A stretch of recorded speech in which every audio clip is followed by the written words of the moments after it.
Le système immunitaire, partie 2. À l'eau de souris, lot numéro 1.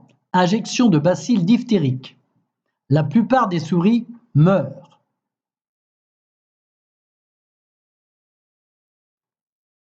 Prélèvement du sérum d'un animal ayant survécu à l'injection de bacilles diphtériques. Lot numéro 2. Injection de sérum de souris ayant eu un contact avec le bacille de la diphtérie.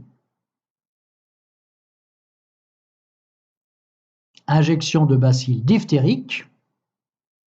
Aucune souris du lot 2 n'est malade. Quelle hypothèse peut-on suggérer? Les souris du lot 1 ont probablement fabriqué des substances lors du premier contact avec le bacille diphtérique. Ces substances se retrouvent dans le sérum, partie liquide du sang moins certaines substances. Ces substances neutralisent le bacille diphtérique car les souris du lot 2 ne sont pas malades. À l'eau de souris, lot numéro 3. Injection de sérum de souris n'ayant jamais eu de contact avec le bacille de la diphtérie. Injection de bacilles diphtériques. La plupart des souris meurent. Que valide cette troisième expérience? C'est bien le sérum d'une souris déjà en contact avec le bacille qui contient les substances antidiphtériques.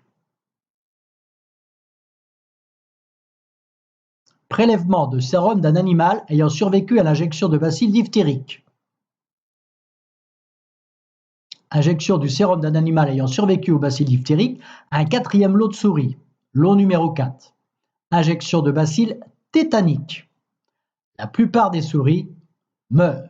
Comment expliquer que les souris du lot 4 n'ont-elles pas survécu? Les substances contenues dans le sérum neutralisent spécifiquement le bacille diphtérique et n'ont aucun effet sur le bacille tétanique. Quelles sont ces substances? Observons.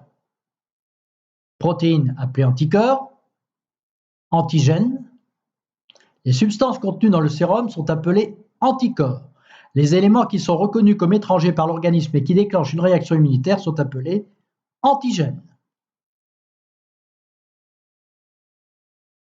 Il existe un site de fixation spécifique entre l'anticorps et l'antigène.